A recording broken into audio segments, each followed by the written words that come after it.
What's going on, everybody? Welcome to episode 9 of the Hoop Venue podcast. My name is Tyler, and as always, we are joined by my great friend Sean. It's been a week since our last episode, and a lot has happened in the NBA. Teams, players, you get the gist. A lot is going on right now.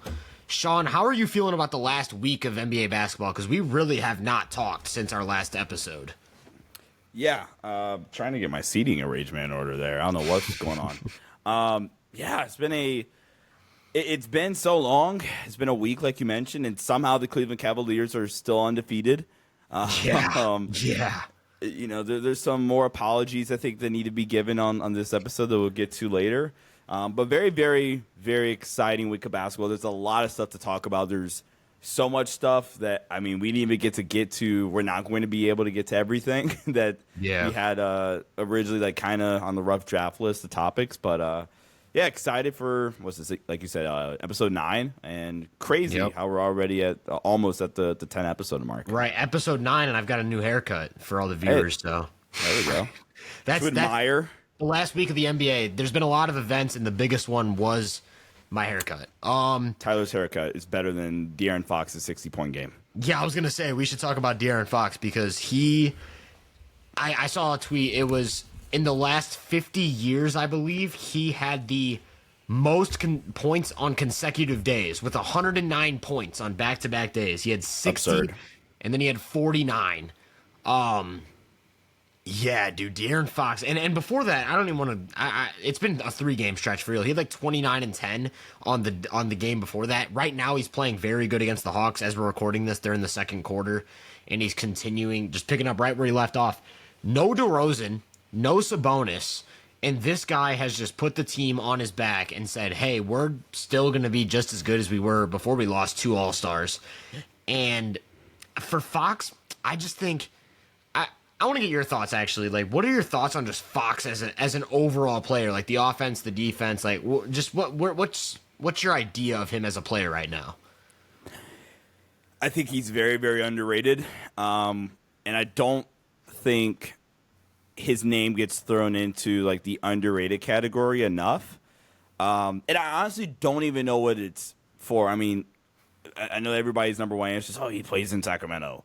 And I don't even think that's the case, because I think people have kind of waken up to the fact that there are some really, really good players that play in smaller market areas. For sure. I mean, is it potentially because he's not this super high volume playmaker? And if the answer is yes, then my argument would be he doesn't need to be, because they have that other guy that's really, really good that's one of their many offensive hubs in Sabonis. And you know what? Just to piggyback off of your point of why he might be underrated, I think it's a combination of, like, the things you're mentioning, right? Like, he's not a high volume playmaker. He doesn't put up like the 30-10 like Trae Young. Yeah. Sacramento being a smaller market. He also isn't super flashy. Like, he doesn't get a lot of poster dunks or crazy, like, ankle breakers, deep threes. Like, there's no, like, super highlight. But also, the last thing is his personality off the court. He's very tame. He's a very mellow guy. And so it's like a combination of... There's a joke in there somewhere. Yeah. It's a combination of all of the things. Because, like, when you first said not a high-volume playmaker, plays in a small market, I was thinking of Anthony Edwards. But it's like Anthony Edwards off the court is, like, just probably the most interesting player in the league right now. And then also probably the best in-game dunker in the league. So he's a walking highlight reel. So... to me, yeah, for me, just not to cut you off, just a combination, I think, of a lot of things lead to him just not even just being talked about at all, not even necessarily rated or underrated. He just doesn't even get mentioned. Where does he rank in terms of best mid-range shooters in the league? Because this season, he's shooting 9.4 mid-range attempts per 75 possessions, and he's shooting 53% on mid-range jumpers. Yeah. It's crazy to think, because I remember days when, like, people were like, De'Aaron Fox, please develop a mid-range game. And it was because he was such an elite slasher with his speed, length, just change of direction. Which I still think is there still. Like, he's still And I want to get into a point on that in a sec. Yeah, the mid-range game really came to fruition in that first full year with Mike Brown, the 2022 season with the light the beam stuff.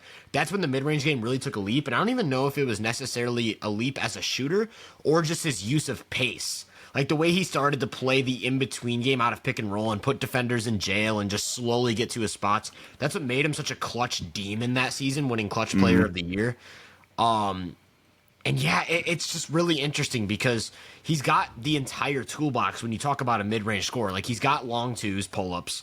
He can turn over either shoulder with the pivot and get into fadeaway jumpers. He's got really good deceleration so he can stop on a dime. He's got floaters and push shots. He's got runners. Yeah, when you talk about the complete package as a mid-range scorer, that's a guy who like has to be at worst like top 7 to 10, right? I feel like. Yeah. Because let's see. My mind, in terms of like all around in between game, my mind went Jokic and went KD and went Shea. DeRozan, his teammate. DeRozan, his teammate, yeah. Joel Embiid when healthy. When healthy. Who else? I mean, I'm thinking like team by team. Jaylen Brown's very good, but I wouldn't say he's better than Fox. Kawhi Leonard is another one. Like when healthy, yeah, Kawhi Leonard. I'm probably stopping my list there. Brunson. Brunson was the name, the other name that I thought about, but a low key. Luka's another one. Did we say Kyrie? No. Dude, there's so many good mid-range. It's so funny because they say the mid-range is dead, but I've never seen so many historic mid-range scores at the same time. Yeah. Like Jamal Murray is another elite mid-range scorer. Brandon Ingram, Cade. There's so many. I think I'm like fairly comfortably, maybe not comfortably, but I'm taking De'Aaron over, I think, those guys. That's tough. I almost feel like we could do a whole episode just like I name a player and you tell me De'Aaron Fox or this guy's a mid-range scorer. Like, tier ranking. Yeah. The best mid-range Devin Booker. scores. Like, do you think De'Aaron Fox is better? Like Devin Booker, bro. Devin Booker. My mind skipped over Devin Booker because I said KD already. Yeah, dude. Yeah. But That's the funny. point is made. Like Point's made. De'Aaron Fox is worthy of being mentioned with these guys, and then you also have like the slashing element. Yeah. And to me, what's tough with Fox is like just from an ability standpoint, just like what you're capable of doing on a basketball court. I feel like he's got to be a top 20 player, offense, defense. But the problem for me is like, I do think he has some of the lower end tendencies when you compare him to other like number ones. And it's really on both ends. I think on defense, he's very streaky. Like, you'll get, like, 6-minute stints where it's like, this guy's a legit ball hawk who could probably make an all-defensive team. He's just shutting down everything at the point of attack. But then you have, like, another 6-minute stint where he's falling asleep. His lack of strength becomes a problem. And it's just like, I want to see a little bit more. But the main thing is with the offense, because, like you said, the slashing and the speed is still very much there, which has been proven in the 60 and 49 point game. He was attacking space relentlessly. Like, they were giving him space out of pick and roll in early offense, and he was like, it looked like a 6'3" version of Giannis with the way he was attacking space. But the problem is a lot of times when he deals with ball pressure or aggressive paint defense, I think he can fall into like the trap of shooting way more jumpers than he should.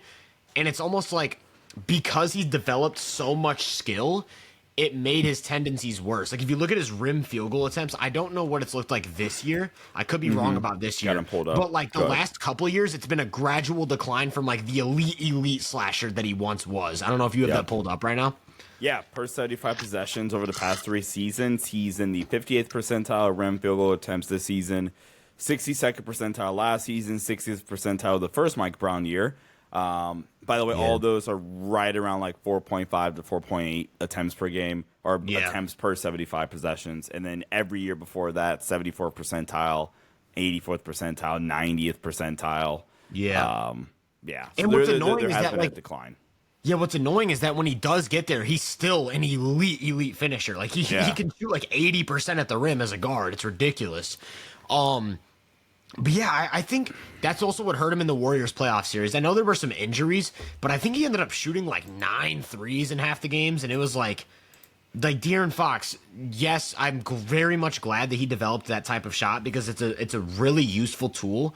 But I like it more as a fallback option than a go-to. Like I don't think he's the type of guy I would ever want to see shooting a transition three. Like use your speed, use your length. And there's a point. There's another player. There's players who never won. Okay, I know. There's another player we could get into with that. But yeah, not to like. I don't want to hate on Fox. I got to do like the pitter patter of this, but I don't like this. I'm a huge fan of De'Aaron Fox. I'd say I'm higher on him than the consensus. So I want to ask 2 questions before we kind of move on. Number one is De'Aaron Fox a best player in a championship team, in your opinion? Because when I hear one, and I'm only asking this because you brought up one. When I hear one, I'm like, this is your 1A, like this is your best player. So Jaylen Brown's like a 1B. Like okay. I think on any given night, Jaylen Brown can be your 1, but in a ideal world, he's a 1B. I don't think De'Aaron Fox is capable of being a 1. And it's just because, like, historically speaking, that has been a very, like we always like to talk about roster construction and depth, but, like, historically speaking, pretty much every NBA champion has had, like, one of those tier 1 megastars. And even Tatum was kind of, like, an unprecedented thing. And the Celtics had, like, the most sublime roster construction we've ever seen. I don't think that would exist for De'Aaron Fox. However, I do think he's a very underrated off-ball player. Like his cutting, his movement, his addition of the catch-and-shoot three-point game. So I do think that De'Aaron Fox could be a very, very good number 2. Like I think he could play off of a lot of guys. All right, then my second question is, with kind of that being said, which I don't think I necessarily disagree with. I think we're kind of on the same page there. What does Sacramento do with the contract? I think we've talked about this very, very vaguely off air, or maybe even like in spare of the moment or whatever on the pod. But he's approaching. I think he's either in a contract year or like this is like around the time it is to get the contract extension done. My take is kind of you really don't have any other choice, but kind of with the knowledge of, I mean, historically speaking, it is kind of hard to build out that championship contender. What does Sacramento do? I agree. I think you have to pay him. Like, I just think he's your franchise guy. I would say De'Aaron Fox is probably a better player. This is going to make a lot of people mad, but I do think De'Aaron Fox right now is probably a better player than DeMarcus Cousins ever was, which would make De'Aaron Fox the best. Is that a hot take? It is, depending on what circle you're getting that take into, because you have the DeMarcus Cousins was as good as Jokic or Embiid, and then you have the DeMarcus Cousins was an overrated stat pattern. I think he's somewhere in between there. Is there not a gray area there? I think he's a very good player. I don't think he's an MVP. I do think De'Aaron Fox is probably better than Cousins ever was, which would make De'Aaron Fox the best Kings player since Peja Stojakovic at his peak, right? Or like Chris Webber. Sure. And basically where I'm going with that is you got to pay a guy like that. Like, your franchise does not get guys like that often. I think you have to pay De'Aaron Fox. Like, it's just, you don't really have an option. And maybe, like, it's tough with these small market teams because a number 1 isn't just going to fall in your lap. But, like, what if you pay De'Aaron Fox and then Giannis becomes available? Now you have your 1. I kind of like Giannis and Fox as a duo. I kind of like that. So, I don't know. But, I think you got to pay De'Aaron Fox. All right. And speaking of ones, we're going to kind of hop around here. LeBron at 40, or about to be 40, still showing he's a number 1. Oh man, who would ever doubt this guy and his slow start through what was the first 3 games? Oh man, surely no, never. But I never overreacted. I just thought his first step looked a little slow, which I'm willing to go back on. His first step looks remarkable, probably better than like the last 3 years. It's interesting. So I've been planning to have like my clips ready and everything to do a LeBron breakdown on my Lakers channel that I run. And what do I see? Scroll across my. This is a very shameless plug. What do I see across my phone a few hours ago? Who Vinny? Oh man, I forget the title of the video. I apologize. LeBron James should not be this good is the title. Well, there we go. And part of me went, damn it. The other part of me went, oh, okay, this would be cool. We can talk about this on the pod because I think we're kind of going in the same avenue here. So that's why I asked you to start. Like, what have you noticed about LeBron in general recently and kind of the way that the Lakers are using him now? Because that was going to be the topic point of my breakdown. I'm curious what you might have seen. Yeah, and I was going to say, I'm assuming the way you're going, the direction you're going in with your idea of how LeBron's being used is like, people see the assist numbers and they're immediately like, there's a lot more point guard Bron is back. When in reality, he's kind of been playing like a center. Like he's kind of been playing. He's been Sabonis. Yeah, more so. Yeah, I was going to say he's been Sabonis without the dribble handoff stuff. There hasn't really been much like dribble handoff 2-man game, but like, they basically the Lakers have the same offensive approach as the beginning of the year. They just replaced AD in a lot of their sets with LeBron as like the guy initiating and setting up the offense from like the pinch post. LeBron is such an interesting player. I saw another tweet that kind of like got me thinking, and it was like JJ Redick's biggest accomplishment. Well, I don't even know if accomplishment is the word, but like JJ Redick's biggest addition to the Lakers has been using LeBron's mind instead of his body. Over the 82-game season. And it's like you're putting him in positions where he just makes reads. Like if LeBron gets a post touch, the defense is going to react. You're not going to leave LeBron in single coverage in the post. He's too much of a mismatch.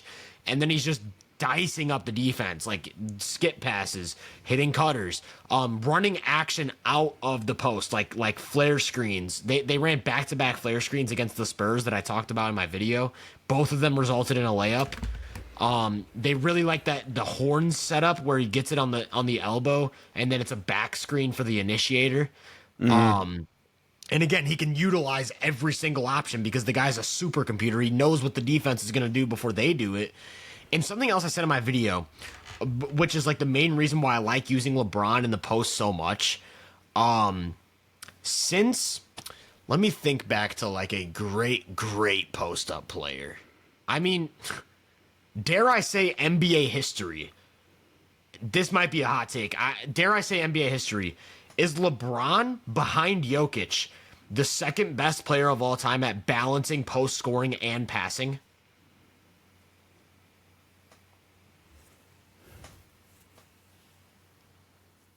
Like another guy I thought of was Shaq or Wilt. Like Shaq or Wilt. I see where you're going. Okay. But it's just like in terms of just like you can get the ball to this guy with his back to the basket and your team is going to get an amazing shot. LeBron's an otherworldly post scorer. Yeah, I'm not sure if you noticed anything different, but that's been to me the main thing was like the post stuff. Yeah, we are literally in the exact same lane here. And one, I think it just kind of like that tweet, and I forget who it was. I'm sure it was like a Lakers like content guy or whatever. And I don't want to say whatever because I'm sure I know them, and it's gonna sound mean. But no, it is really, really cool to see the Lakers almost conserving LeBron a little bit more, like conserving the energy. That instead of letting, so we're going to compare this to the point Bron season. We're going to compare this to 2020 where, he is, 2019, 2020, where he's coming down, initiating offense, spread pick and roll every single time with him and AD. Yeah, shooters and Danny and KCP and Kuz spacing the floor. What an amazing team.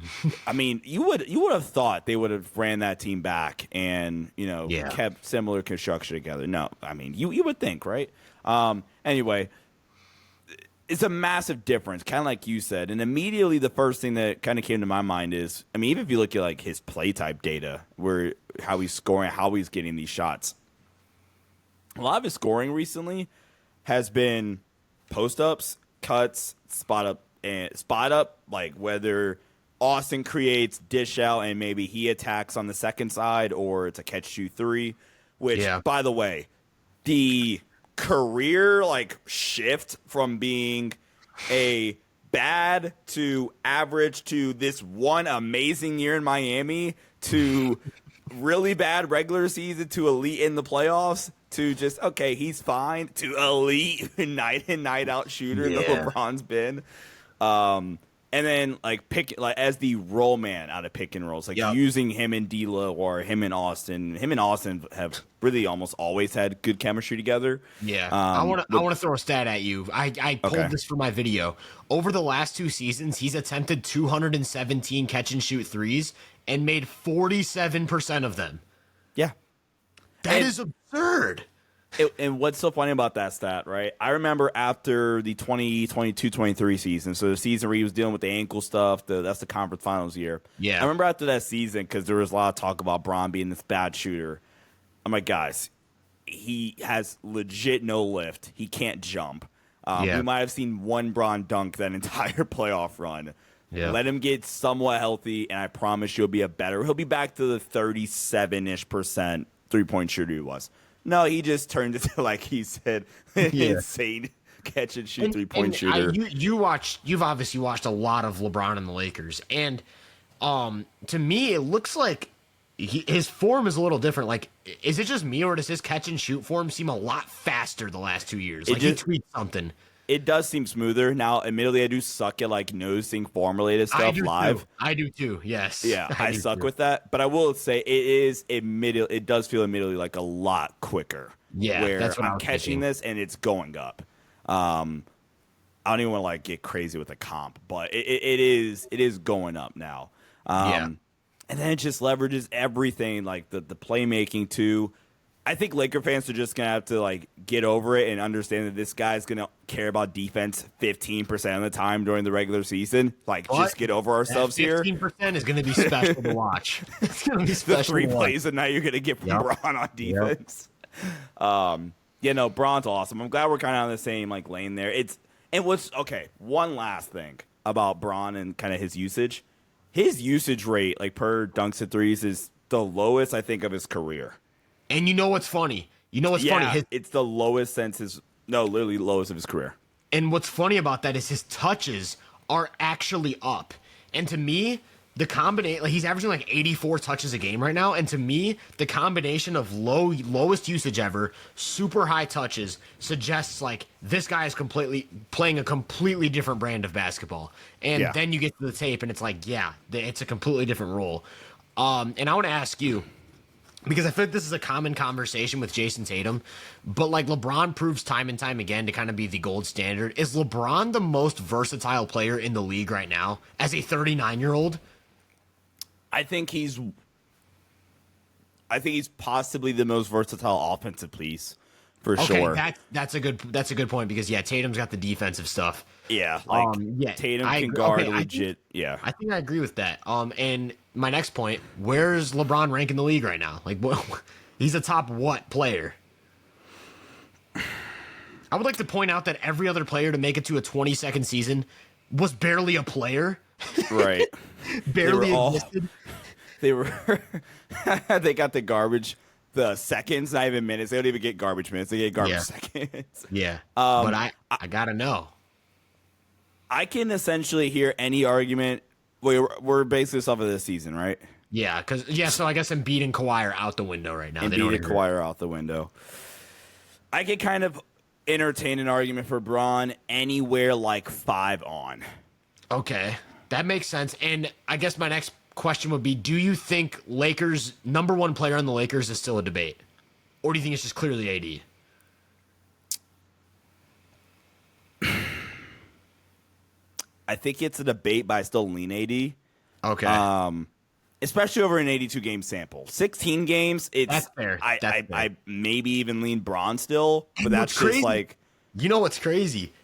I was even thinking about this, do or die game. Would LeBron be number 2 behind Jokic? A game 7? Yeah. Would you rather have anyone but Jokic in a game 7 than LeBron? Yeah, those are clear 1 and 2. I don't even care what the order is. That's clear 1 and 2. Yeah. Game 7, Like my just season's on the line. Yeah, one Who's game. 3? Life on Is the it line. who's 3? Who's 3? I feel like it's gotta be Giannis because Giannis with the defensive motor is such a ridiculous player. And like in a game 7, that guy's gonna be everywhere on defense. And he's still gonna get you 30 and 12. Yeah, I was gonna say that's kind of how I feel. But also you could say the same for AD. Yeah. AD or Gian. I feel like when you just go game 7, it's like all of the guys with lower motors just like get a crazy boost. Yeah, that's like 3, 4. Like anyone who already has a super high motor would get dipped. Yeah, because well, Yeah. this is you anyway. Yeah, exactly. Yeah, but I think that I guess just to hammer that point home, like LeBron is 39 years old in his 22nd season, and there isn't more than one player, if any, that we would rather have in a game 7. That's just absurd. And you can argue for me at least him being a top 5 player still. Like I would still say over an 82 game sample, it's Jokic, Giannis. I would say AD over 82 game sample. Hey, what do we do with Luka now? Because he's not looked right, man. If you just compare just these 14 games or whatever, LeBron's been unequivocally better than Luka. Yeah. But then it's like, do we really over-index because Luka's gonna play himself in shape and then have like a 50-point triple-double?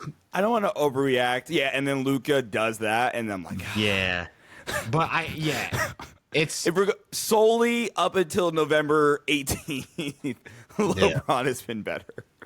And then like Tatum's been there's a elite. lot of there's a lot of players in the mix right now because Steph is getting back to that level. Tatum's been playing out of his mind. You still have Shea.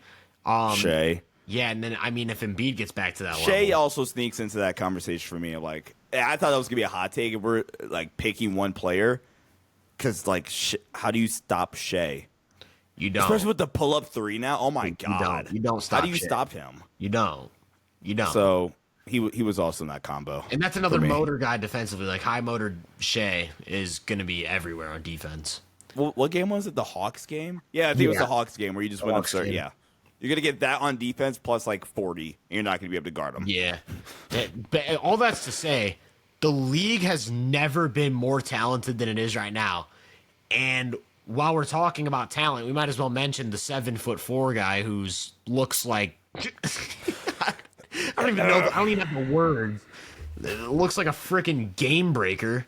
Yeah, I think we both were a little bit on the lower end with Wemby to start the season because of the shot diet. Like I mentioned, 59% of his shots in the first 9 games were outside of 14 feet or something like that. Like it was something still really, a lot. Yeah, it's like something crazy, and it's still the shot diet really hasn't changed much, just in terms of shot location. But I do think the way they're using him is evolving, and it's like a result of him building more chemistry with these guys like Chris Paul, Stephon Castle. They've been spamming pick and pop.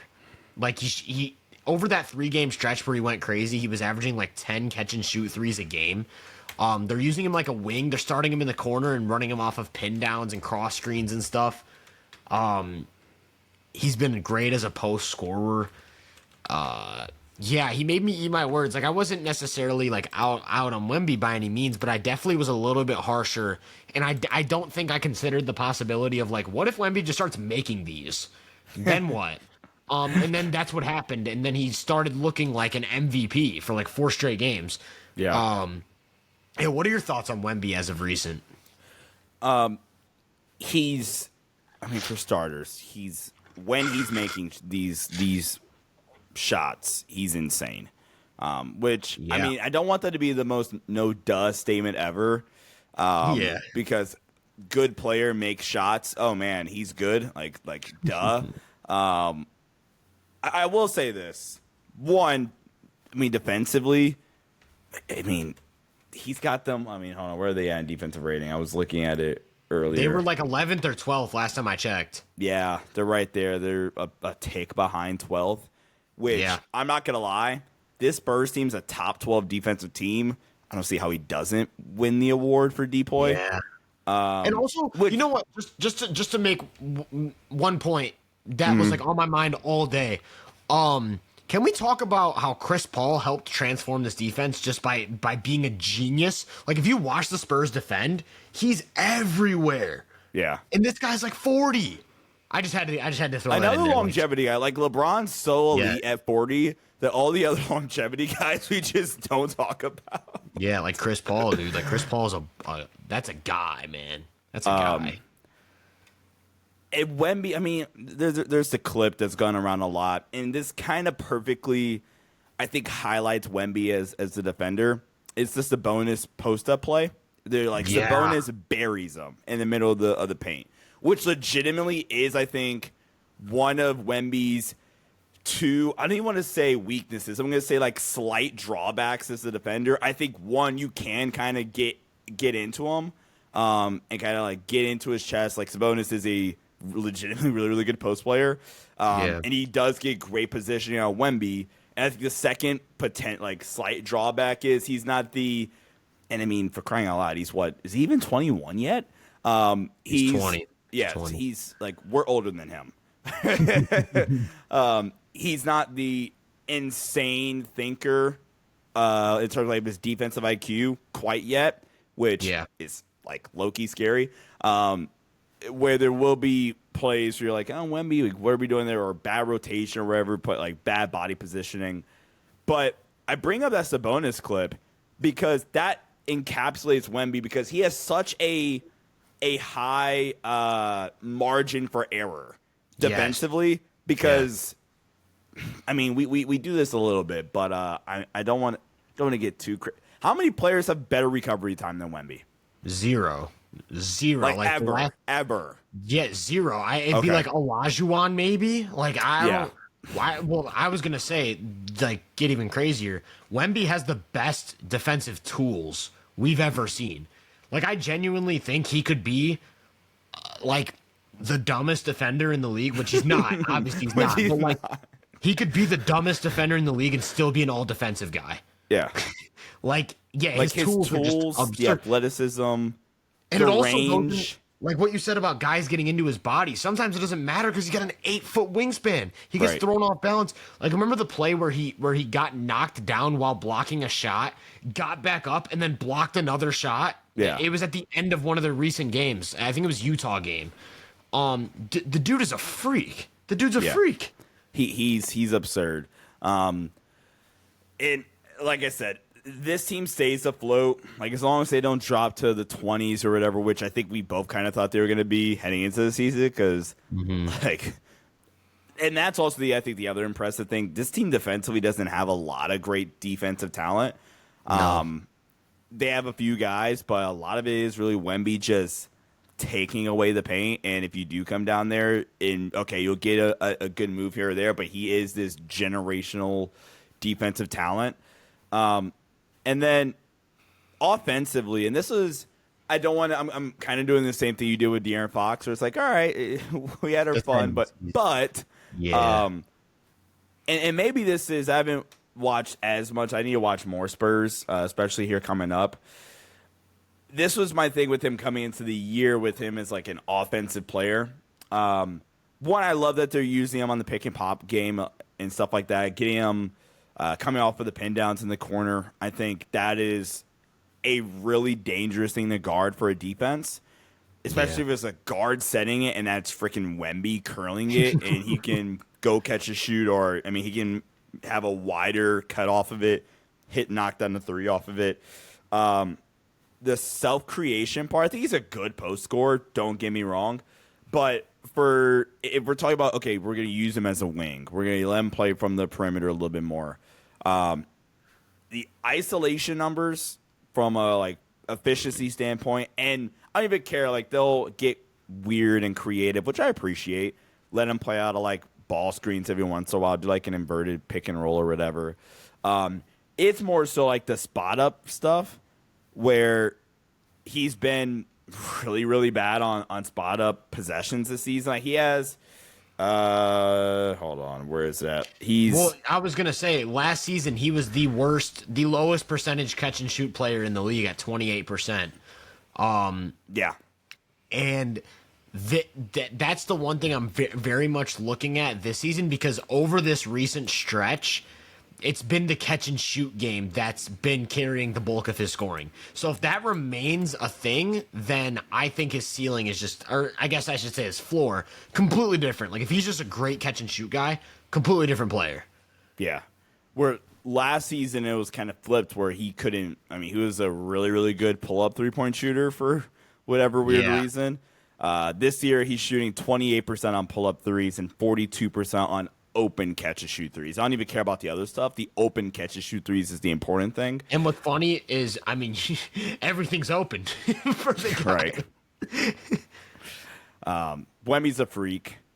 This team is, I still think, a year away, but Wemby's a freak. And Chris Paul is one of the better floor raisers ever. I mean, just quite frankly. Yeah.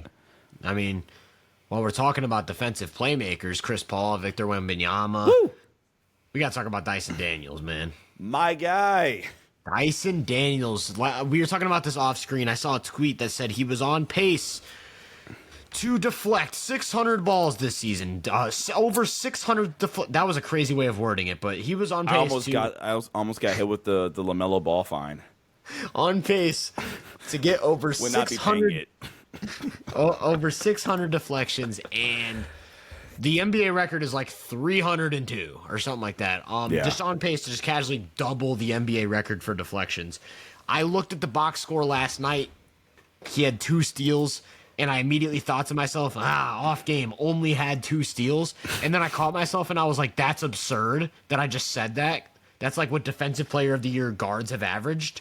Dyson Daniels is absurd. He's got the height, strength, length to switch. He's great at making reads. Like we were just talking about like defensive genius. Dyson has that gene. And then the hands, like, I seen a clip going around of him stealing the ball backwards. Like they tried to do a handoff, and the big passed the ball over the top of Dyson Daniels, who was face guarding his man, and he jumped and put his hand straight up and blocked the pass backwards and turned around and stole it. And I was like, okay, this is like Kawhi Leonard. That's what Kawhi Leonard used to do. Yeah. We were both pretty high in the Hawks this season, and neither of us expected this. So yeah, what do you how are you feeling about the Hawks and Dyson Daniels and all this stuff? I'm taking a like semi circle victory lap here, because if Trae, and this the other thing we talked about off camera, if Trae Young was, I mean, right now he's at 4 points, he's at 13 assists on 1 turnover, and I mean, not currently watching the game, so who knows what the reason is for that. But if Trae Young was doing what Trae Young typically does from an offensive output standpoint, and really, like, I mean, he's never really been the most efficient guy, but the efficiency has been worse than it ever normally is with Trae. This team's easily like the 3rd or 4th seed right now in the East. I mean, the Knicks are starting to turn it around a little bit. Orlando's been smoking hot since like the past. I think they're beating Phoenix right now. They'll make it 6 straight wins, I think. Yeah. There's some other fun teams out east, but Atlanta, I'm fully buying in on the direction they're kind of going with in terms of how we're going to build this out around Trae. And I'm so glad they went this way instead of like continuing to run it back with DeJounte. And my take was post Trae, like, Atlanta's going to be the better team because of it. And not even necessarily that I thought DeJounte is just this bad player, but I think what they brought in DeJounte for, Dyson, you get all the good stuff from what they thought it was going to be, and I think you limit a lot of the negatives in terms of taking the ball out of Trae Young's hands being the biggest negative. Yeah. So I'm all in on the roster build and what they got going on here. We kind of talked about in a recent episode the way they're distributing touches and Jalen Johnson's involvement. Zach Ricochet, for the most part, has been really, really impressive. And, I mean, this is a really, really fun group of guys that, again, man, Trae gets back going, and I think Atlanta's going to be a team that's going to wake some people up. Yeah, I really like the 3 of Trae, Dyson, and Jalen Johnson. Yeah. And like you said, Ricochet has looked really good.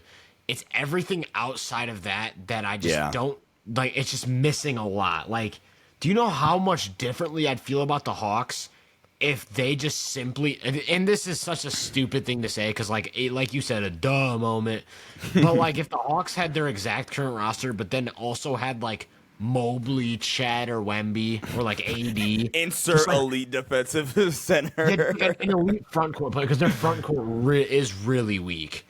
And like it's not that I hate Okongwu, but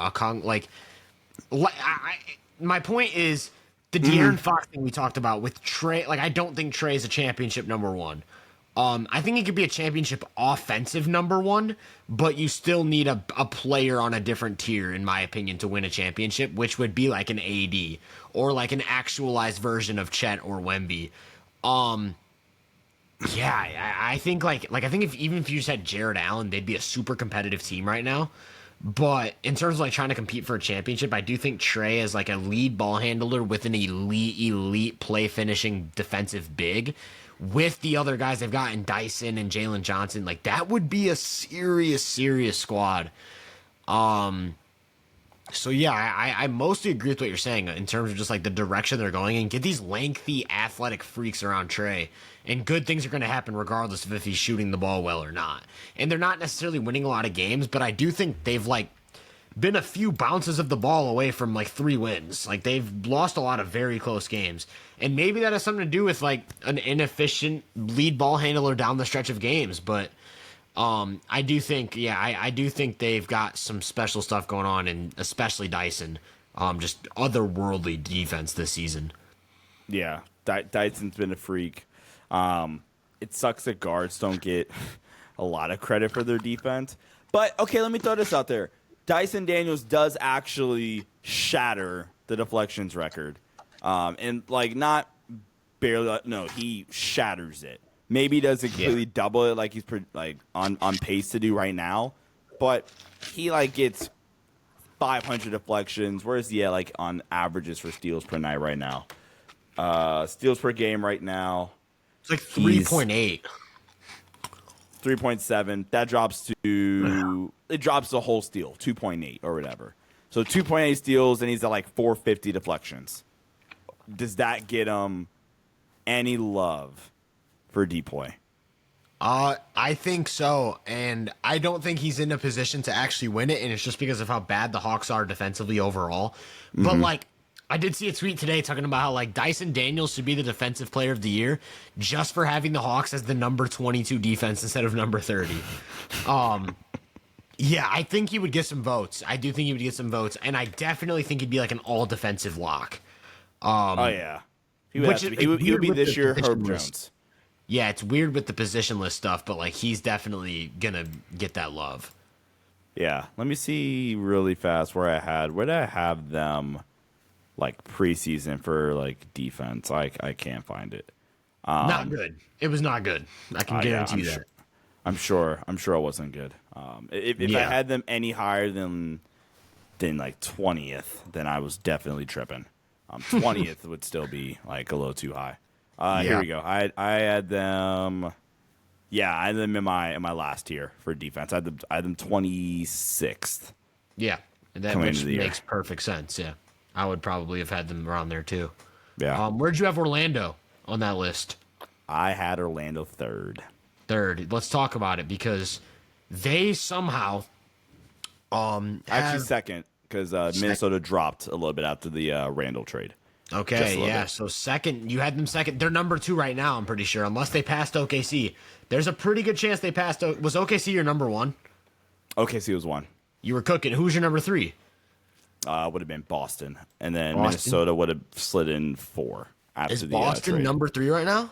They might be. Mean, if they are, then I mean, just let's see who's number 3. Number 3, Houston. As things currently stand, is the Houston Rockets. I forgot about them. It's the Houston Rockets. But yeah, I want to talk about the Magic because they are currently almost 10 points better than league average defensive rating. Like we were talking about the OKC Thunder having the best defense of all time.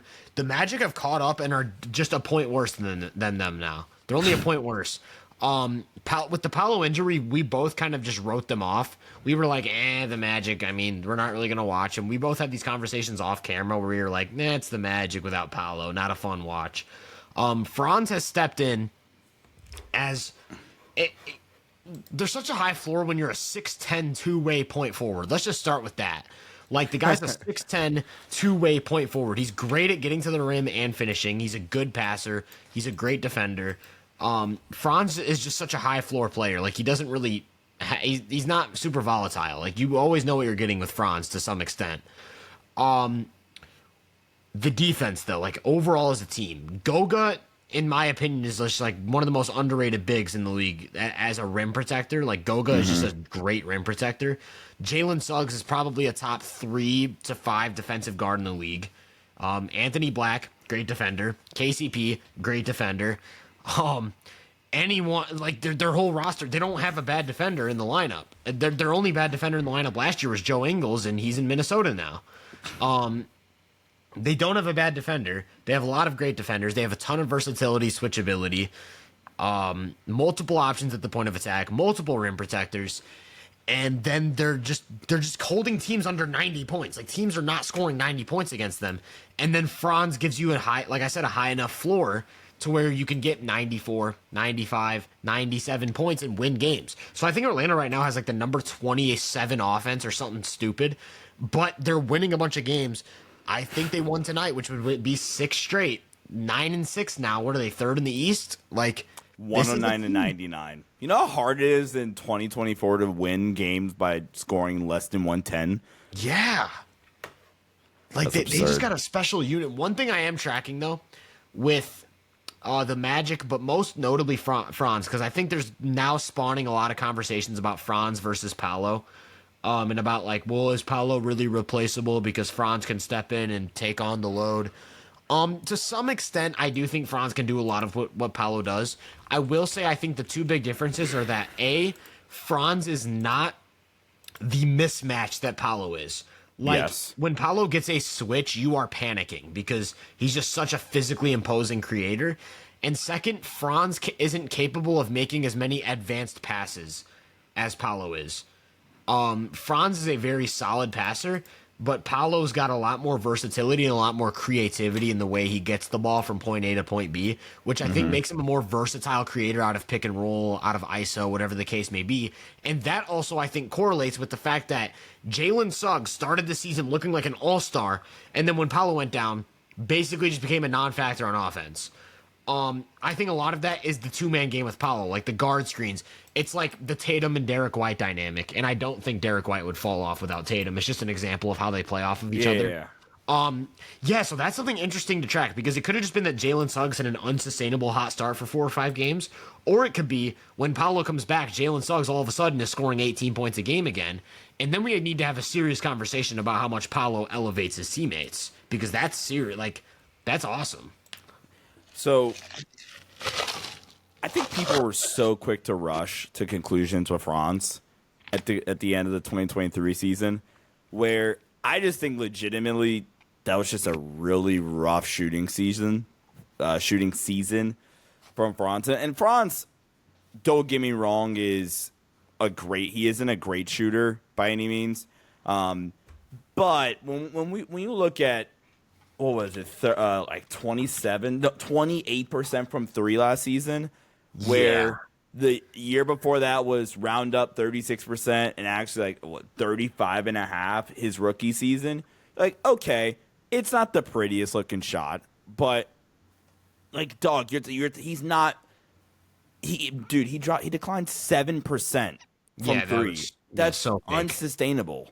And like, lo and behold, he's back up to around the 35% mark this season, which is a lot more representative, I think, of what what Franz has been, throughout his career. And I think that is important, because I think that even adds to your point about his floor as an offensive creator and offensive engine for this Magic team. And I think the analyzing into the rough playoff performance, the rough shooting, and things like that has made people forget how good he is defensively, and maybe he hasn't been this good. I think he's probably kicked it up at least another gear defensively this season. Agreed. But he's always been this versatile defensively, and it is really, really fun to see for Franz.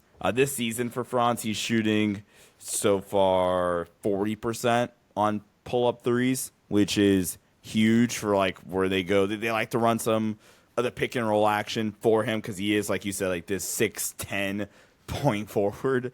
Yeah. That is athletic, that can get downhill and be an advantage creator for this Magic team. The way he uses his strides to like the Euro step and stuff, and the way he can step through gaps, like that guy is a special like functional athlete. If you just take it from a standpoint of like burst and strength, you might not get the impression that he's an elite athlete.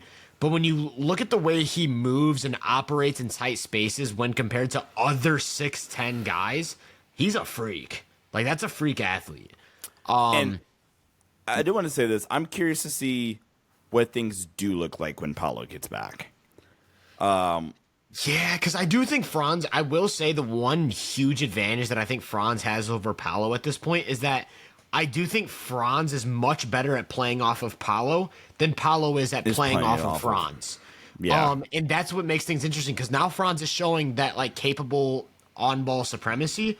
And then it's like, okay, when Paolo comes back, are we just going to make Franz take a back seat again? Or are we going to try and find a way? Because, like, the idea, like, I think about it in my head, the idea of, like, a Franz and Paolo pick and roll sounds disgusting. Yeah. Like, Paolo as a screener? How do you guard that? Or, I mean, either one of them, yeah, it's like the short roll playmaker guy. Yeah, dude. That's filthy. It's disgusting. And it's different. It's a little bit different.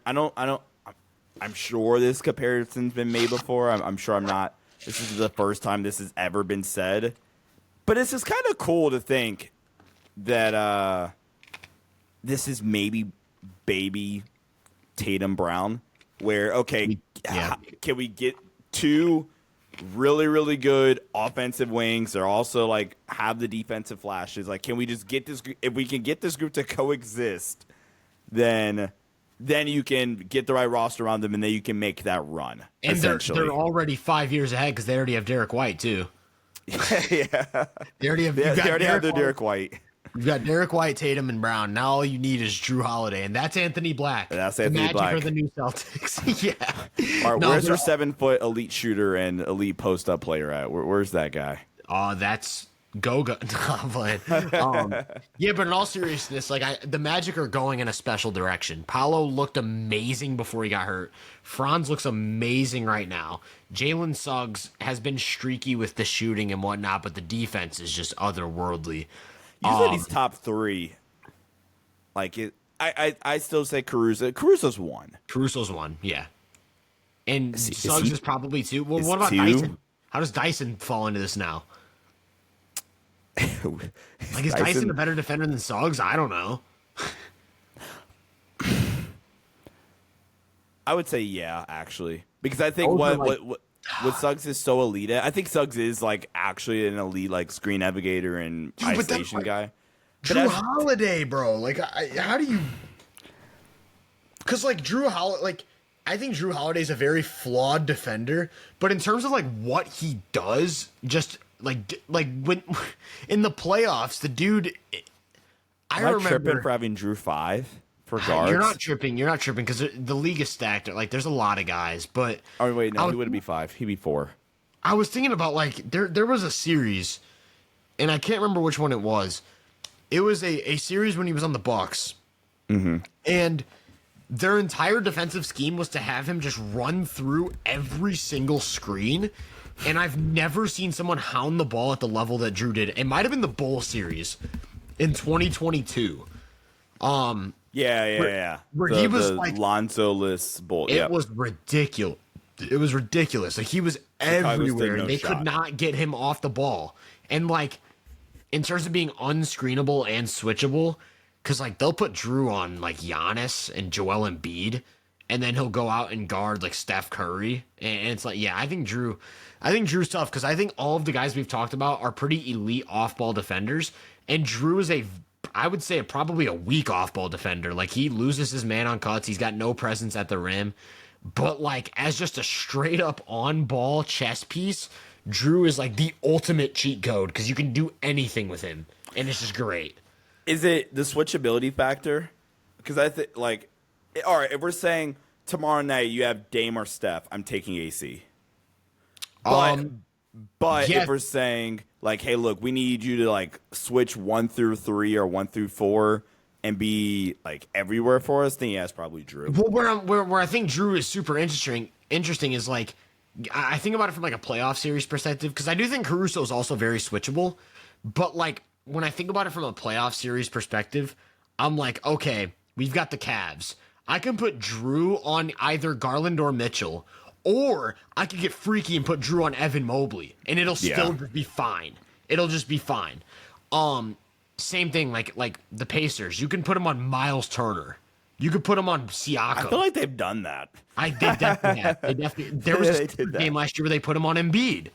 They put him on Embiid. He guards Julius Randle when they face Minnesota. I'm pretty sure he guards LeBron. Either him or Brown will guard LeBron. Yeah. Yeah, I just think the guy, we just went completely off the rails. We were talking about the Magic and ended up talking about Drew Holiday's switchability. But yeah, I love Drew. I love me some Drew Holiday switchable defense. But yeah, the point, getting back to like what we were talking about, Suggs is one of the 4, at worst, probably top 4 defensive guards in the league. To go along with the offensive prowess of Paolo, the two-way prowess of Franz. And we didn't even talk about Jonathan Isaac. We their best defensive player is Jonathan Isaac. That's funny. Orlando is stacked, and then Jamal Mosley, I think, is a really good defensive coach. Orlando's building something. I still think they're a year. They're truly a year. Like, this needs to be the win a playoff series year, and then next year's like that real step. But they're building something in Orlando. I want. Okay, so 2 things. 1, I hope the Paolo leap at the beginning of this year is real. I hope that's the new Paolo. And 2, if so, I so badly need a Cavs and Magic second round rematch. That would be such a fun series. That series would feed families. Yeah, I mean, I would choose the Cavs, but it'd be a very fun series. That goes 7. Yeah. How do the Knicks fall into that equation? Well, yeah. Turns out Cat isn't a soft bum that makes the Knicks a lot worse, right? It turns out when you give Karl-Anthony Towns some space, the guy who's a 7-footer that can shoot, dribble, finish, and pass is kind of good. I mean, decent player. It's so funny how the spacing argument kind of is a double-sided sword, because everyone was talking about the spacing argument in a negative light for the Timberwolves, right? Like, oh man, they lost Cat, they lost all their spacing or whatever, and we kind of talked about a couple episodes back, because last was more theory based, about how Randall actually kind of helps it in some ways, and kind of your point that we've seen Cat play next to Rudy Gobert for 2 years, and Ant gets a lot of attention, so that affects some of the spacing, and now you're here in New York with all the space. And yeah, I mean, I'm sure you have his numbers up right now, but he's going insane. I sure do. He is averaging the second highest points of his career, 26.4, 12 rebounds, which is a career high, 3 assists. His turnovers are down below 2 for the first time in 7 years. He's done miracles on me. 66% true shooting. Dang. I was gonna have one-liners every time. Yeah, dude, he's a hooper, man. Like, just in terms of sheer offensive talent, like his touch, not just at the rim, but like on floaters and little jump hooks, short mid-range jumpers. His touch is crazy. His shooting is just like, I mean, he's still shooting 50% from 3 right now. I don't know when that's going to come down. Or he's just a 50% shooter. I don't know, because the volume keeps going up and he keeps shooting better. The Knicks right now, I don't have it pulled up. I'm going to pull it up right now because I know their offense has been scorching hot. They have the number 3 offense, 121.5 offensive rating. They're just behind Cleveland and Boston, 2 historic offenses. So the Knicks are number 3 in offensive rating, and Cat has, dare I say, been their best player this year. Cat's been their best, at least offensively, he's been their best player. Now, we can have a different conversation about the drop defense and everything else. He's such an eyesore. Yeah, we need to keep it positive. Cat has been dominating. He's having probably the best offensive season of his career right now. And I'm surprised it isn't being talked about more because I feel like when guys go to New York and then start playing like superstars, like it's a big story. And for some reason with Cat, I haven't heard anything about it. I don't know what that's about. Again, I think his name's been just dragged through the mud for so long to where, and it's not like the Knicks got off to this scorching hot start either, I think. True. Like, if the Knicks were, 10-3 or 11-3 because they played 14 games now? They were 11-3. Okay. Then yeah. I want to do this really fast. One, we want to talk about playoff series we want to see. Give me a 2022 Knicks Cavs rematch. Yeah. I think the Cavs would be very comfortable winning that, and the only reason I say that is I wanted to make sure I wasn't crazy for saying that. The Knicks' point of attack defense and lack of drop. Like, if you have Josh Hart, because dude. Okay, think about this. OG has to. No, you know what? Okay, so I think they would have Josh Hart on Evan Mobley. And that's a huge mismatch. That is a huge mismatch because Evan Mobley has been punishing. Evan Mobley has been punishing mismatches all season. That is a huge mismatch because you have to have you would ideally want OG on Mobley, but then you have Josh Hart guarding either Mitchell or Garland. Josh Hart on Garland, it would probably end up being Garland. Josh Hart on Garland with Cat and drop is hysterically bad. That's not good. The thing is, I think about a Knicks Cavs series because in my head, I did think about that. I was like, I don't know if it's crazy to think that I'd probably take Cleveland in that series. But I'm glad you're like, oh no, they're probably comfortable. I'm like, okay, good. I feel a lot better now. I think another thing too is when I'm talking about Mikal Bridges here. Mikal defensively is so much worse of a defensive player if you don't have a drop big behind him. He's reliant on a drop big behind him. I mean, you just happen to have one of the 3 worst drop bigs behind him. Yeah.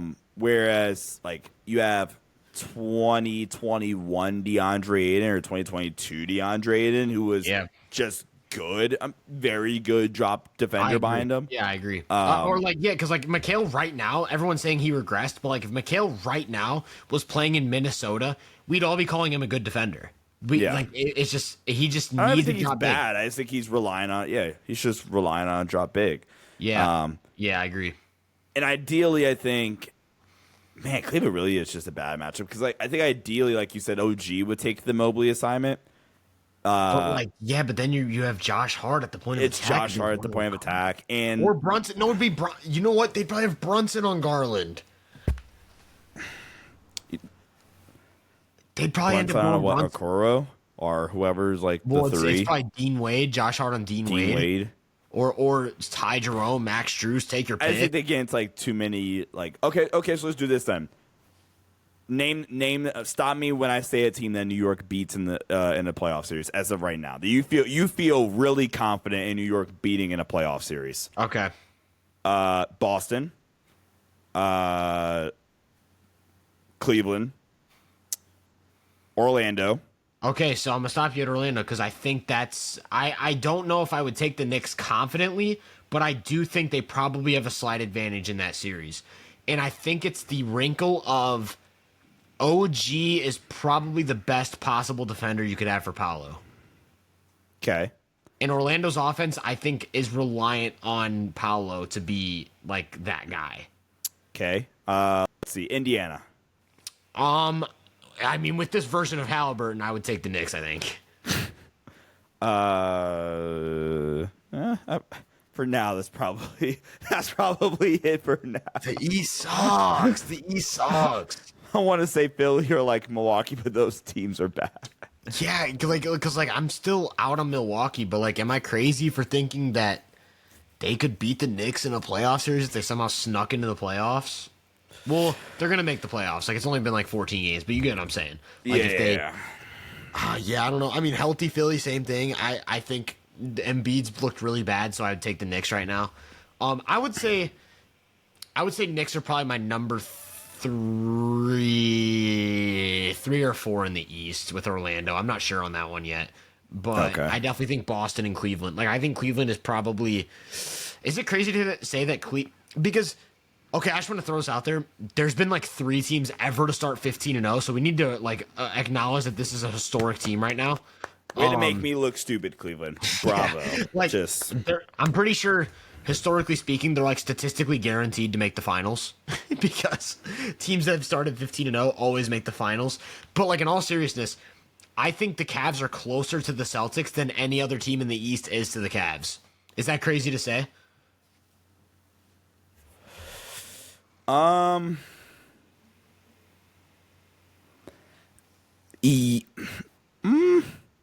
because I think, and maybe it's just the matchup. I think Orlando's not far from Cleveland, but maybe it's just the matchup, and maybe I'm just absurd, and there is my Cleveland hatred shining through again.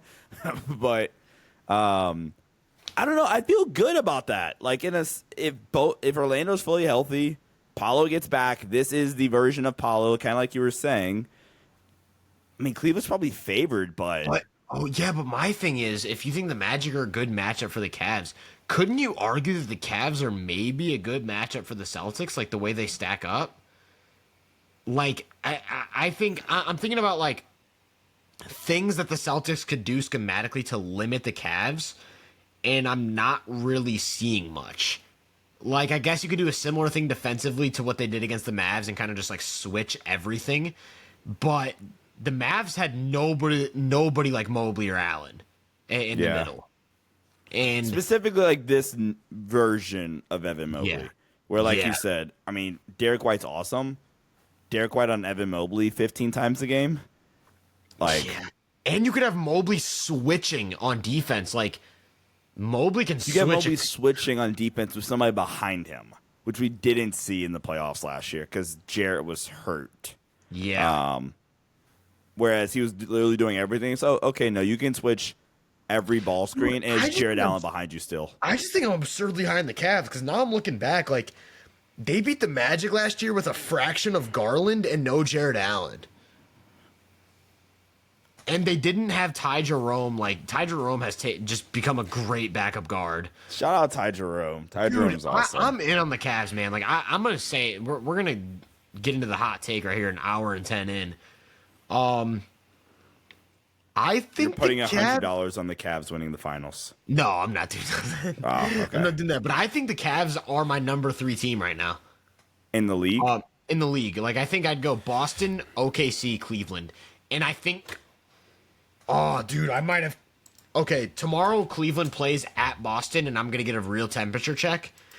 But I think Cleveland might be in that tier for me.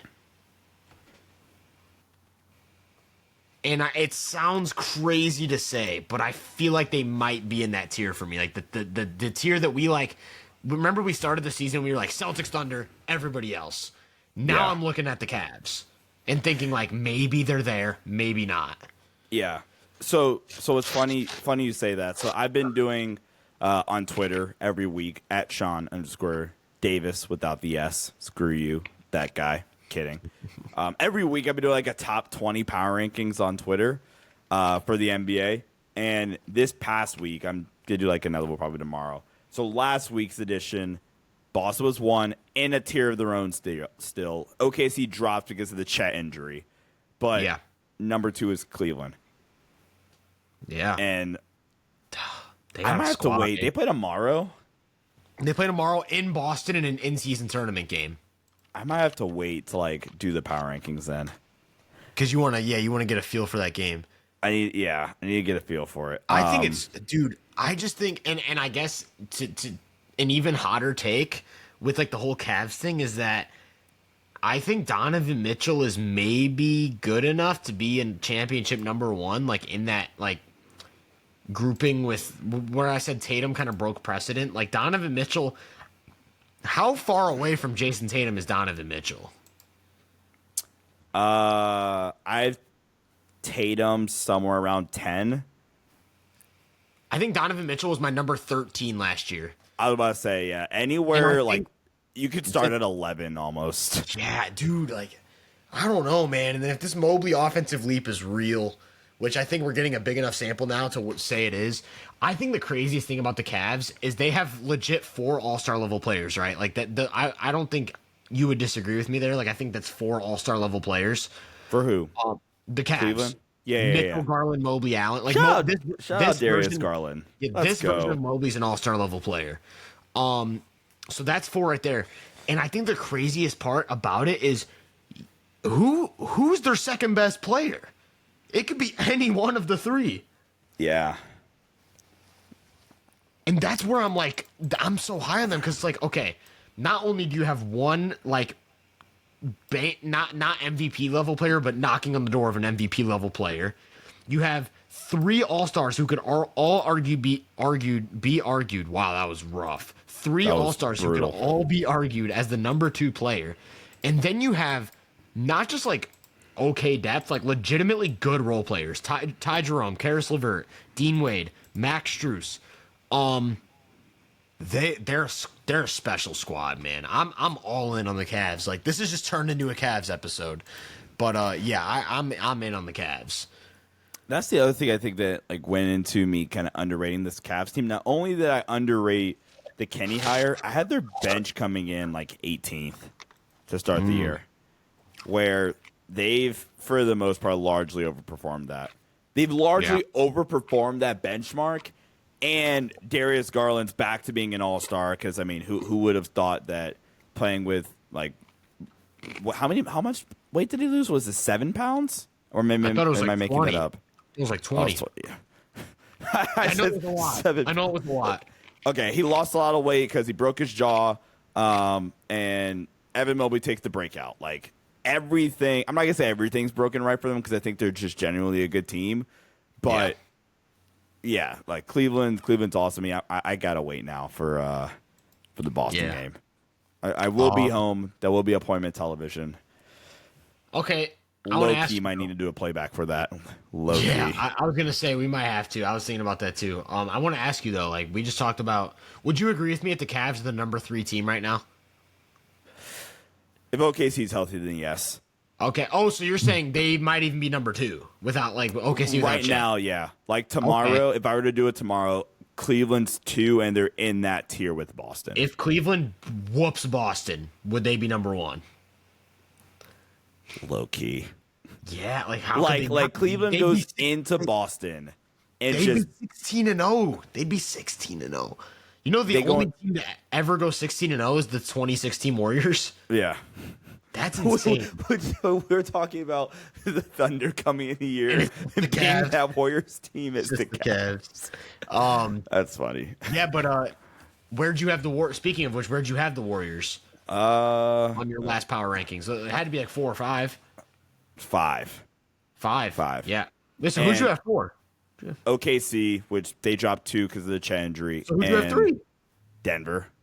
Okay. Because this was right after the insane Jokic stretch, which, by the way, Denver is a lottery team without Jokic. May you need to be reminded. Yeah.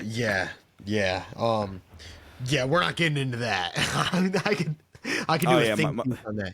No, you're good. And my timeline's done enough. I can do a think piece on that. Warriors, though. I want to talk Warriors because are they a contender? Just straight up, are they a contender at this point? I think we've seen enough Warriors, and I mean, it's still, I guess, technically early in the year, really early in the year. But I think we've seen enough Warriors up to this point to just say and then if it goes downhill out of nowhere, it just goes downhill out of nowhere.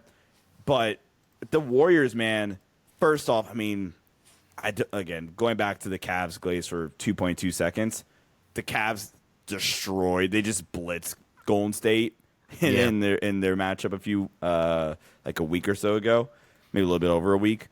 But outside of that, Golden State's looked strong against the entire league. They beat OKC. Granted, that is the game Chet got hurt, but oh well. I mean, I feel like a lot of people would have still expected OKC at home to pull that one out.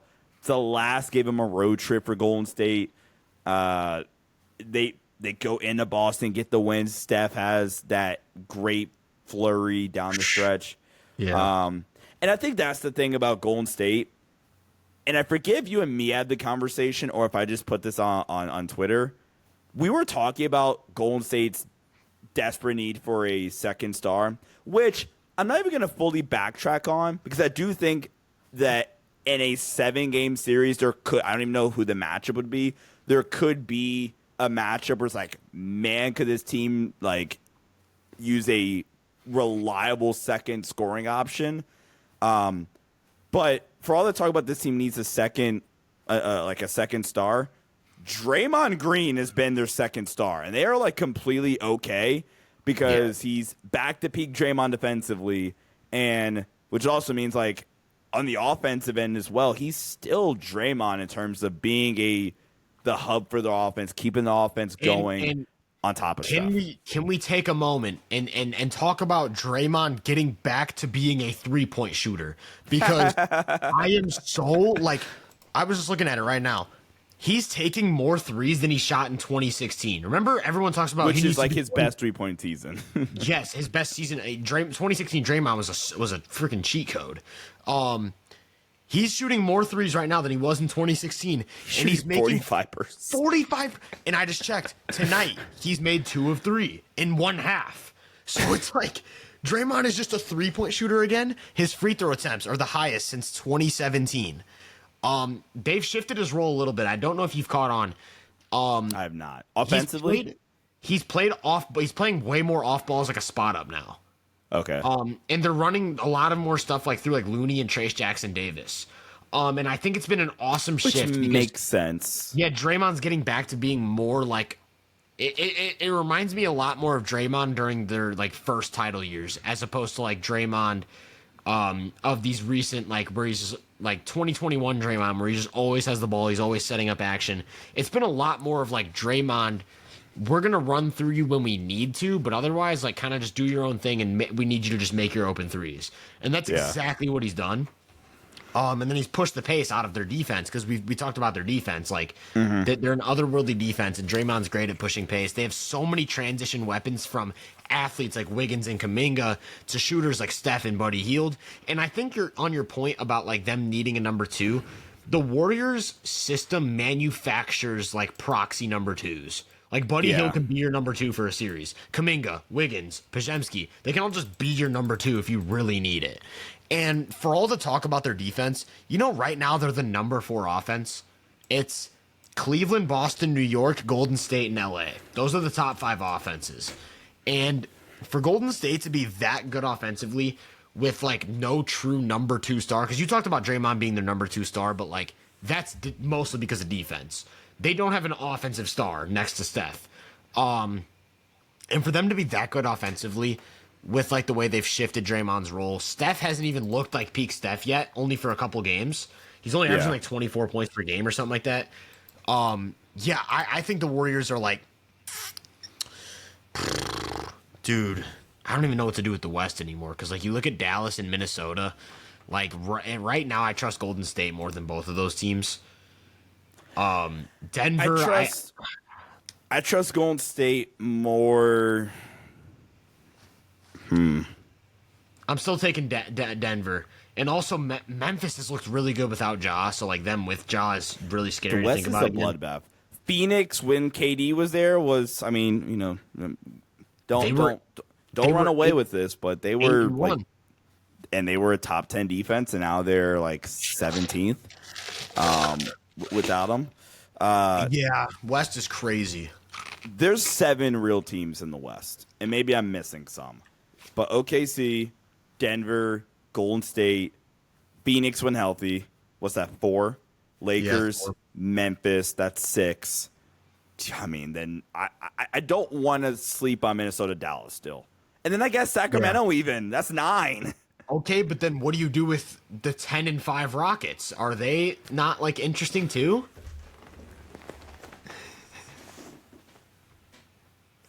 And then I mean, don't look now. All about them. Don't look now. Don't look now. The Clippers are beating the Warriors and will advance to 8-7 if they win. By the way, there's a Kawhi Leonard guy that has yet to play. Yeah, I'll just reserve all thought. Like the Clippers, no. Kawhi, get back and we'll talk. Yeah, I don't know, but like, yeah, going back to like the contender point, I think the Warriors would be my number 3 team in the West right now, and I think that's like a number 3 in the West is really like a tier 2 team. It's a tier 2 team. I would have, like I said, Boston, OKC, Cleveland. Then I'd have some order of like. It's going to be all West teams. It'd be some order of like Denver, Golden State, Memphis, Minnesota, Dallas. I don't know. Phoenix, LA. I don't know. But yeah, Golden State's in the mix. Like I wouldn't be surprised if they just unravel a crazy run. It's just like we have to get used to it at some point. Am I crazy for thinking that Denver, and let me like sit back up and be done from like overreacting to forgetting Houston. What if, am I crazy for saying like Denver and Golden State and all those other teams are kind of just tier 2 of the West still? I don't think any one of them has truly separated themselves. Like I get it, Jokic is insane, and like what Golden State's done through 12 games is insane. I still don't think it's enough to truly separate from the rest of that pack. Let's just call it 8 other teams. Because Phoenix is down KD. I mean, the Lakers have been impressive in their own right, and I think deserve some credit. Houston's 10-5 and deserve their own credit. As fraudulent as I think they still are, especially compared to some of these other teams, they're 10-5. I'm not all the way out on Minnesota, and there's a part of me that still says there's a top 3 defense in here somewhere. It just hasn't materialized yet. But speaking of which, for crying out loud, can Anthony Edwards patch up the off-ball defense? It's atrocious. I don't know what's worse, his playmaking or his off-ball defense. Yeah. Memphis has been without damn near their best players still. Like there's been and Bane. bits and Bane. Yeah, no Bane, no Ja. They're still right there. Dallas, there's also this part of me. It's like, dog, kind of like how we talked about earlier. Luka's gonna like respond, play himself into shape, and be the 35-10 guy that he's been, and we're gonna all look stupid again. So I don't know. I think the West is a big old. I mean, Dallas and Minnesota, Sacramento, they haven't been as impressive necessarily, but there's still like a level of respect, I think, in saying I don't think Golden State's like fully taking that leap. My thing is, like, when I look at Golden State and I look at these other teams, like, I feel like Golden State's a bad matchup for all of these teams in a playoff series. And that's kind of where I'm like, maybe there is some separation there. Like, what in the world would Phoenix do in a playoff series against Golden State? Like, how would Phoenix stop Golden State's offense? What are they doing? And, like, same thing with even Minnesota. Like, Golden State would just put Randall in every single action. And then it's like, what do you do with Randall against a motion offense with Steph Curry 40 feet out? I'm not going to lie. Would he just not play a lot? Yeah, but yeah. And I know that sounds bad. No, you have to play him. But then you have to. How do you score on a Draymond defense without Randall? It's like. Yeah, but also I think like defensively by Minnesota. Okay, we're gonna top lock everything, and we're gonna send you to Rudy Gobert, i.e. Lakers 2022. Yeah. Elite drop big. We have Ant on ball. We have Jaden, Dante, Nikhil Alexander. I feel good. I'm talking myself into Minnesota against Golden State. Okay. But again, like that's my faith in Minnesota finding top 8 defense somewhere. I see your pathway, like the pathway to like slowing down Golden State's offense. But I guess my bigger concern is how does Minnesota score on Golden State? Because can Ant turn in like does Ant have another Phoenix series in him? Yeah, but then but GP2 on Ant, GP2 on Ant, and then you have like Draymond. But then like we'll just negate that for them offensively, I think, because they'll just turn it. I don't know. Like Minnesota, I feel good. I do think the best way. I was gonna say I do think the best way to overmatch Golden State is to overwhelm them with size. So I do think there are teams like the Lakers, Grizzlies, Nuggets who are capable of doing that. But I don't think OKC is capable of doing that, and I do think Golden State, probably of any team, is the team I would choose to beat OKC in the West. Is that a hot take? I think so. It's either them or Denver for me. It's either them or Denver. For me, it would be Denver. Those are the two for me. I like Memphis against Golden State. I like LA. I think LA has the size, like you said. Denver, and if God forbid Minnesota can remember to like play defense, I feel okay about that matchup. For sure. But yeah, we were just talking about OKC. I wanted to. I mean, we've been here for like 7 hours, so I don't want to spend too much time on this. I just had to throw a quick mention of OKC small ball. It's super fascinating. I wouldn't even call it small ball. I'd call it micro ball. It's small ball times 7. Jalen Williams has been their center, and he's elite at it for some reason. He's like a great vertical presence at the rim. They're switching everything. They're forcing a bunch of turnovers. I saw a stat that they're first in forced turnovers and 30th in turnovers on offense. Yeah. So they're just like destroying the possession game. Everyone thought the defense would collapse without Chet. Everyone was like, yeah, this defense is relying on Chet.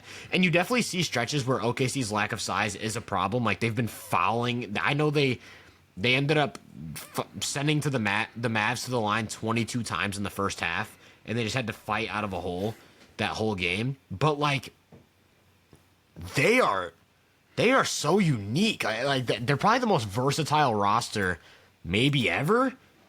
Like, I would say, actually, the peak Warriors are obviously the most versatile roster ever. But, like, after that, OKC and Boston are just, like, on another level. And I guess that's why we're both so high on them. Like, they're just so uniquely versatile. You don't even need a center to be a great defense. And then all of that space on offense, you have guys like Shea and J-Dub that can just create pressure. Yeah, dude, I think they're, 4-1 since Chet got injured? Sounds right. And their last loss was a 2-point loss. They almost won. It came down to a game-winning attempt. Yeah. I think with OKC, I mean, obviously, I think you can punish them a little more on the glass now. And I think you could always kind of do that a little bit, but, I mean, even more so now. Almost 200 possessions have been played with J-Dub at the 5. They are a plus 19, rounding up to get there. Plus 19, scoring 128.6 points per 100 possession on offense. 61% effective field goal percentage with lineups involving J-Dub at the 5. They, I mean, again, like you said, crushing the possession battle. They are not turning the ball over. And then defensively, even, they're only allowing 109 points per 100 possessions. And I would also like to point out, sorry to cut you off. No, go, you're good. Caruso's been out for at least one of those games, and he's their best defensive player besides Chet. So, yeah. Absurd. So, this team's another team. Please get healthy. Isaiah Joe's also now going to be out for their game against the Spurs tomorrow.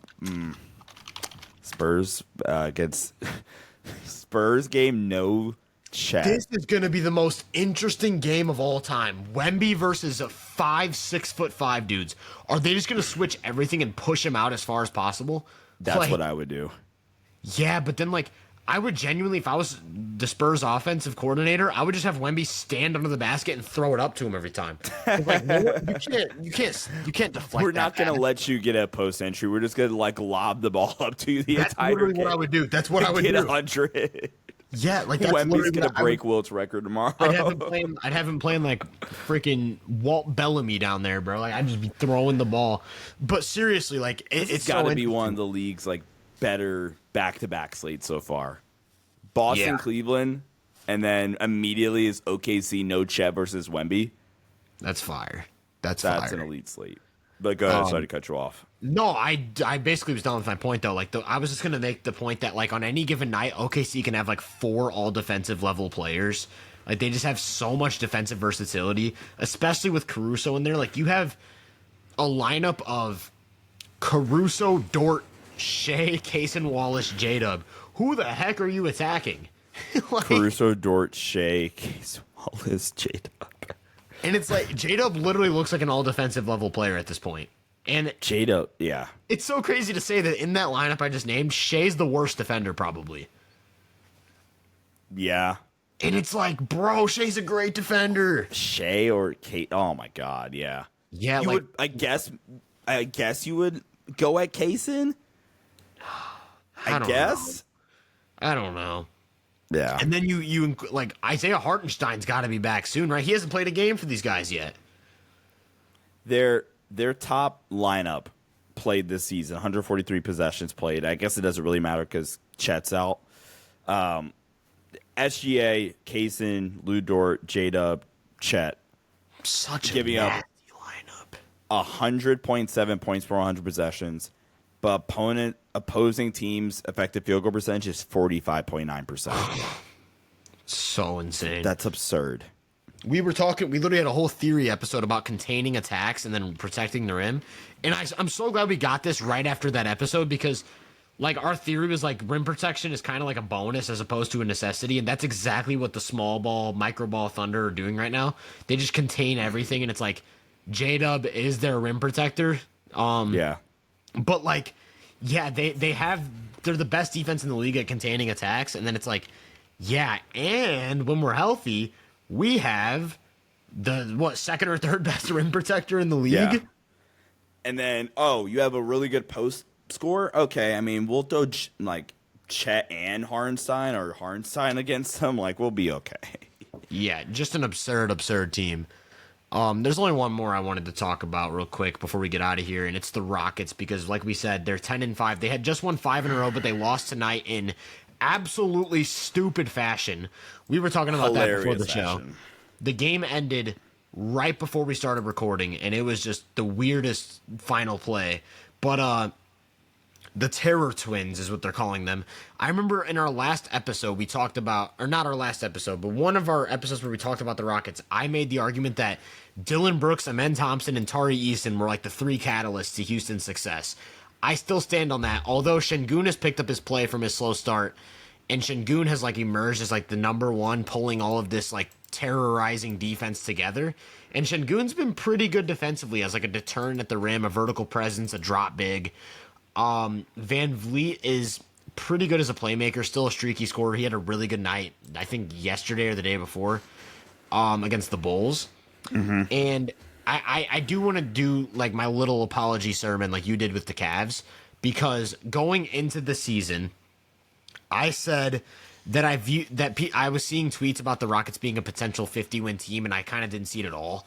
I was like, I think the Rockets are like a 41-win team. I was like, I don't think they're dangerous at all in the West.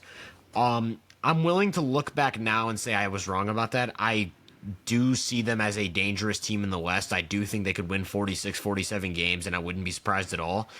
And the even bigger apology I want to make is that we talked about they need to choose a direction, and I still stand on that. And I think we both said that we would go the Jalen Green route over the Şengün route. And then Şengün immediately started playing out of his mind. And I think I was overreacting to the small sample size, because when Şengün is playing as well as he has been, he's a super good player. And I also think I failed to account for the fact that, like, for some reason, I was just completely unaware that Şengün just turned 22 years old. I don't know why that wasn't Şengün is like so 25 young. or something. Yeah, he's so young and just gets better every year at something. So yeah, I want to say I missed on that. Like, I think moving forward, Şengün, Tari Eason, Amen Thompson as a 3 is special. That's a special 3. I still don't know what you do with Jalen Green, because like I'm seeing all the tweets about his on-off, and it's like, hey, the Rockets without Jalen Green are the best team of all time. No, that's not the case. But like, I do see where they're coming from. Where Jalen Green, like, do you really need just like a scorer at this point? Like, I don't know. Yeah, but like the Rockets, man, I was wrong about them. I know you didn't view them as a 50-win team either, but you weren't as harsh. But like I said, we both kind of went the Jalen Green route, and yeah, I don't know. So I'm backtracking the Jalen Green Şengün thing 1,000%. Shame on me even, because always loved Alfred Sengun. So did I, man. And then I overreacted to like 5 games. So shame on me. I'm still. What's funny? I described him as fraudulent literally 15 minutes ago. So I don't think I can walk back kind of my thoughts on him overall as a team. I don't know. I still comfortably think Houston's. I mean, regardless of record, which I guess is like. I guess is not really fair. But in terms of teams I trust, like head to head, and if they were to get in a playoff setting, I still think I trust all the other teams I had above I think them. I'm the same way. Yeah, I think I'm the same. Because heading into the season, I had for sure Denver, Minnesota, OKC, Golden State, LA, Phoenix, Sacramento. Sacramento maybe up in the air, but still like no. DeMar Ansebo's coming back. Dallas, Memphis. I think we're at 8, and then you get into like the Clipper range if they're able to keep putting together wins, and Kawhi does eventually get back. And I think this team is for sure a lock for the play-in. Like 100%, like this seems a lot for the play-in. They're too good defensively. They're way too good defensively. And being that good defensively just gives you a really, really high floor as a regular season team, obviously. I just think the West is too loaded, honestly. Yeah, it's fair. It's fair. This is like a 45-ish win team, which I kind of saw as being their ceiling heading in. So I guess I'm not too far off from where I thought, even despite them having the relatively hot start record-wise. Maybe I'm just sleeping on them. I feel like they haven't played anybody. I know the Golden State game, which they were getting blasted in for the beginning of. I mean, okay, they beat Dallas earlier in the year. I mean, they beat the Clippers twice, but they got smacked by OKC. Was getting smacked by Golden State, no Steph. I don't know. I don't know when the points coming from. What? Yeah. I get where you're coming from, and I do think there are holes in the roster, especially like I remember I saw a tweet about the starting lineup true shooting percentage, and they were all like -5%, the whole 5. Yeah, that sounds it's like right. yeah, that's a problem in a playoff series. Like you need efficient scoring. But I do also think like they have such a unique defensive personnel. Like I remember I said in that episode that I think Dylan Brooks might straight up be the best point of attack defender in the league when you consider every variable, like screen navigation, versatility, like just every variable. I was like, Dylan Brooks might be the best option at the point of attack for like, we need you to go against all 30 teams and be just as effective. And I guess like Drew Holiday would be my other guy for that. It was basically what I said about Drew Holiday earlier is kind of like the same thing with Dylan Brooks. But then you have like Fred VanVleet's a super smart team defender for all of his physical limitations. Like I said, Şengün's been defending his ass off. Jalen Green, for all of his flaws, has been playing pretty decent defense. And then, like I said, the Terror Twins. Like you have 2 of the best defensive playmakers coming in the league or coming into the game at the same time. And just wreaking havoc all over the floor because they're both freak athletes that just can do everything. One thing that bothers me, I just pulled this up while we were doing this.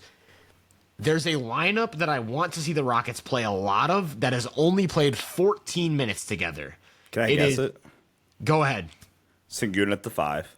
Yep. Amin's running point with that group, isn't he? No, he's in the group. Fred's running point then. Fred's running point.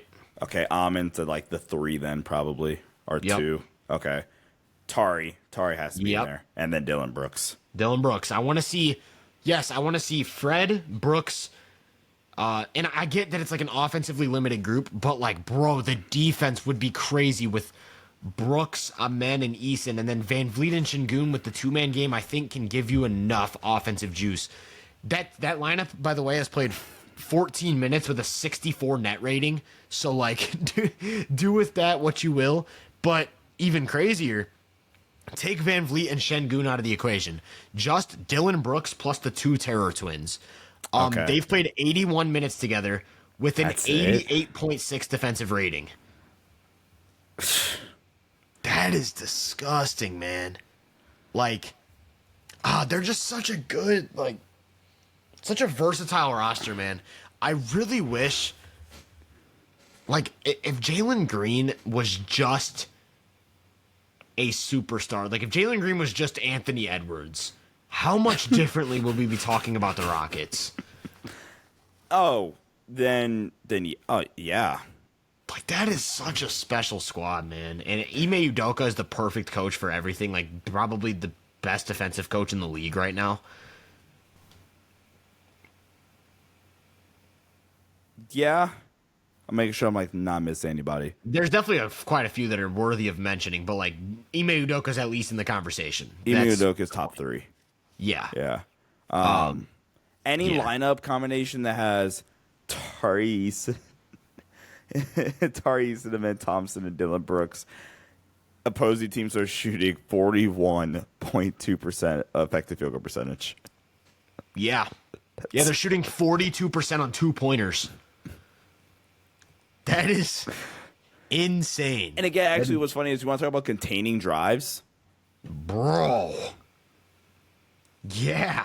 Who cares that Fred VanVleet's like 5'6"? Nobody cares. Yeah, I was going to say, like, that's crazy. And who's even been the center in those lineups? Because, like, it's a mix. Has it been Jock Landale mostly? There's one with Steven Adams that's pretty good defensively. There's Landale. There's one where they go super freaky, and it's Tari Eason at the 5 with Fred and Jalen Green.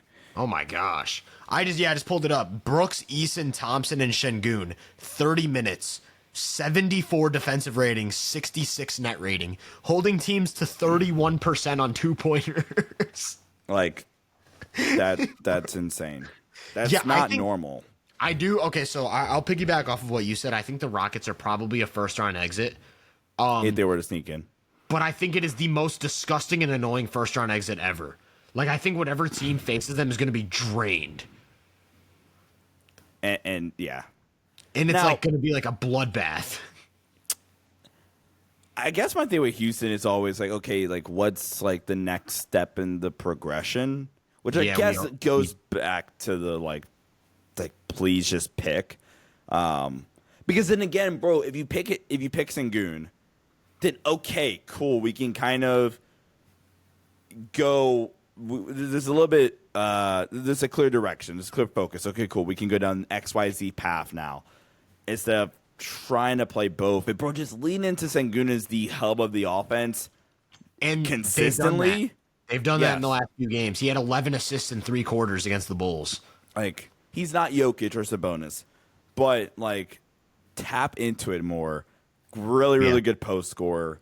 And Amen is actualizing on offense too. He's been looking like overtime elite, Amen. So, like, Amen playing off of Şengün is some beautiful hoops, man. That's some beautiful hoops. I need to watch more Amen Thompson film, but I have a take that I'm potentially going to get off next episode. Okay. Well, let's talk about my take, because remember in our first episode I said Amen Thompson could be an all-star this year? Yeah. Like, I'm all in on that guy, so I'm trying to think if my take. No, I don't think my take will be spicier than that. That was a spicy take. That was a spicy take. And I didn't think it was that crazy. No, yes, I saw the way it could happen, although I did think it was kind of crazy. It was. Remember, I did say the pathway was like Jalen Green. They go away from Jalen Green, they like trade him or something. Oh yeah, and I think they just paid him immediately after that. You're like, well, there's that. Yeah, but yeah, this is my final part. I apologize to Rockets fans and anyone who just likes the Rockets, because I should have been higher on them, or at least like less low, I should say, not high, but like less low. Yeah. And especially the Jalen Green and Şengün thing, swing and a miss on that one.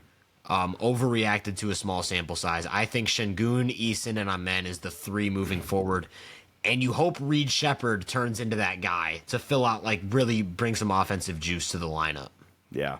I apologize, Rocket fans, for the Şengün thing. I do not apologize for being lower on the team. Like, show me still. I am not backing off of that for right now. All right, well, that's going to beat the Bulls by 40. Yeah, that's going to do it for today. Make sure to follow us on Twitter at Tyler Britton _ and at, like he said, Sean _ Davey. Davey, Sean_Davey, no S at the end. Dave. Make sure you subscribe to both of our YouTube channels. Mine is Hoop Venue. His is the Sports Headline Show. Follow Hoop Venue on all social media platforms, Instagram, Twitter, TikTok. We're going to be bringing more shorts content. We're potentially going to be doing more playback streams here soon, maybe even tomorrow. So make sure to tune into the playback.tv/Hoop Venue. Join the room. Come chill with us. Watch games live. All that good stuff. But yeah, we'll catch you guys in the 10th episode next time after the Cavs and the Celtics have an absolute bloodbath. So see you guys.